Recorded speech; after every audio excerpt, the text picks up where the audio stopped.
Assalamu alaikum, құрметті қыздар, ханымдар. Бүгін біз масахана тігетін боламыз. Мына жерде бір рулон деп берді. Мынау ені. Бұлай ені 80, ал ұзындығы бір рулонда 50 метр деді. Бізге 2,5-да 3,5 масахана тігу үшін 25-30 метрдей осындай марда керек. Мынандай не дейді, торлары тығыз дейма, осындай керек. Алдымен жоғарғы жағын, жоғарғы 4 бұрыштысын тігіп алу керек. 80 болғандықтан бір-біріне қосамыз. 2,5-да 3,5 болу керек. Бұлай қаз ұзынан 3,5-нан 2,5 болу үшін қанша маған 80-80-нен керек? 3 ма? 3 болса 3, 4 болса 4 қырқып бір-біріне ортасына қосамыз. Сонда бұлай 2,5, бұлай 3,5 болу керек. Қазір мынаны қырқып алам. Міне ұзындығы 3,5 етіп 4 қырқып алдым. Енді бір-біріне қосу керек. Мынау ені 80 деген еді. Мынау ені 80 емес, 75 болып шықты. Сол үшін мен 4 қырқып алдым. Осы 4-ін мынау шетінен бір-біріне қосып тігем. Бұларды бір-біріне қосатын кезде міне бір-біріне осылай қойып шықтым ғой, ұзынан қазір тігеміз. Бір рет қайырамыз, міне бір-біріне қойдым. Жай ғана бұлай тігіп шықсаңыздар, онда сіздердің масаханаларыңыз сетінеп кетеді. Ал бұлай бір рет, 2 рет пастельный шовпен тіккен кезде бұл прочный болады. Дәл осылай барлық тігістерді бір-біріне қосып шығамыз.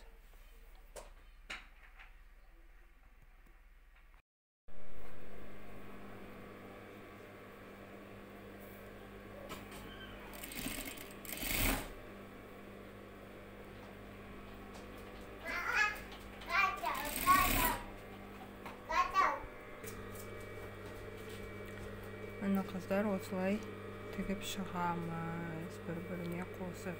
Мынау жері бірақ болды, сол үшін оны да мен осылай 2 қайтара тіктім. Тоқылмай кеткен, арасында бірақтары болып жатыр.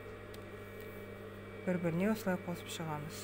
Міне осылай тігіспен қосамыз. Міне бір-біріне қосып осылай тігіп шықтым. Міне 1 тігіс, 2 тігіс, 3 тігіс. Сонымен 3-те 60, 2-де 60 болды. Енді осыған мынау марлямды қырықпаймын. Мына жағына дәл осы тігіспен, пастельный шовпен айналдыра тігіп шығам. Міне мынау басынан, міне мынау бұрышынан алып айналдыра осылай енді тігем осы 4 бұрышты. Міне дәл солай пастельный шовпен тігем, міне бүйтем. И 2 қайтара тігем. Сонда пастельный шов болады, прочный болады. Мынау бастан айналдыра, 4 жағын айналдыра осылай тігіп шығам.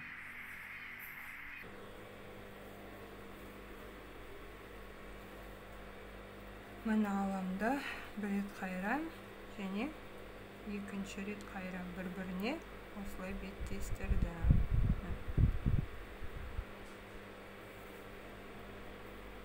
Бір қайырдым, 2 қайырдым. Осылай айналдыра тігіп шығу керек.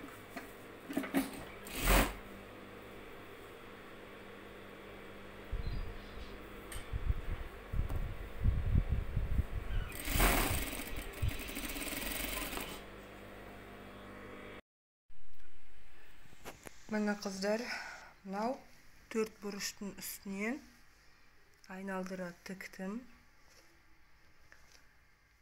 Міне бұрышы осындай шығады. 4 бұрышы да міне бірінші бұрышы. Мынау екінші бұрышы, міне.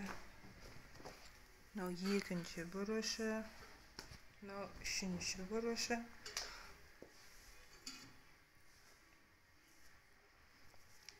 Мынау үшінші бұрышы. Мынау төртінші бұрышы.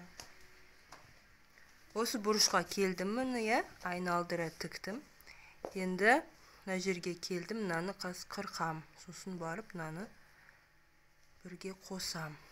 Оны қоспай жатып, астына тағы да бір қатар қосам. Сонда менде қазір мынау масахананың биіктігі 75 болып тұрса, тағы 75 қосам, сонда масахананың биіктігі 1,5 метр болады. И норма болады деп ойлаймын. Осылай тігеміз. Міне қыздар, мынау бұрышын қырқып алдынан бит бір-біріне қосу керек, я. Оны қоспай жатып, мен қазір мынау астыңғы жағына екінші қатарды тігіп шығам, айналдыра. Сосын барып мынау жанын қосамыз, соңда оңай болады. Міне айналдыра тігіп шықтым, я. Енді тігістердің бәрі бірдей болу керек. Міне теріс жағы мына жер болса, міне мынау жоғарғы жағы да теріс жағын осылай қарап отырыңыздар. Әдемі көрінбейді да, бір тігісі іш жақта, бір тігісі сырт жақта болса. Мынау іш жағы, мынау сырт жағы. Енді осыны қазір түзу қырқып алам да, осыны міне мына жерден бастап тігем. Сонда біздің пастельный шовпен 1, 2 қайтарып жүргізіп шығам. Сонда біздің масаханамыз дайын болады. Одан кейін байлайтын бауларын тігеміз. Міне қосып бітірдім. Мынау масахананың бір бұрышы. Мынау екінші. Міне екінші бұрышы. Үшінші. Міне мынау қосылған жері ғой. Міне масахананың биіктігі 1,5 метр болды. Мынау бұрышы міне. Біткен кезде міне масахананың биіктігі 1,5. Мынау төртінші бұрышы. Енді бұған байлайтын бау тігеміз.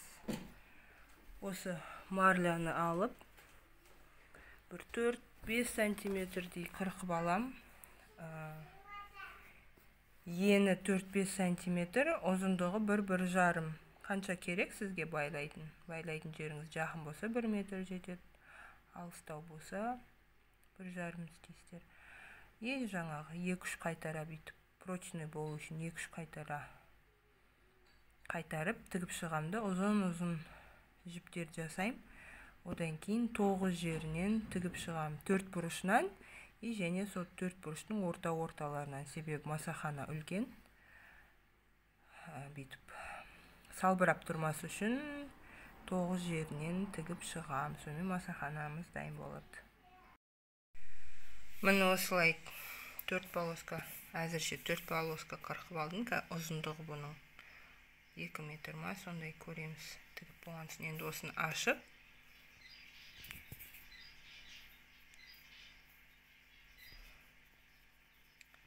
ашамыз да осылай тігіп шығамыз. Міне 2 қайтарам. И тағы да 1-2. Осылай тігіп шығам. Прочный болады сол кезде. Міне осылай тігіп алдым. Осындай полоска тігіп алдым. Енді бірінші 4 бұрышына тігем, закрепка жасап, одан кейін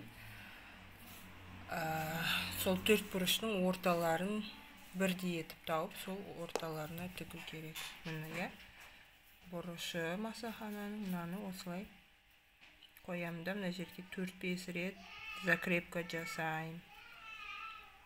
Одан кейін масаханамыз бітеді.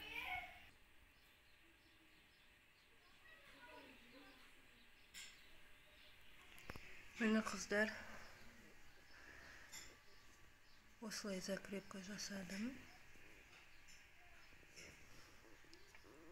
1, 2, 3, 4, 5 и 6, 7 и 8. 8 жерден осындай жіп тіктім. Осымен біздің асаханымыз осындай үлкен болды. 3,5-да 2,5. 2,5-да 3,5 масахана. Осындай болып шықты.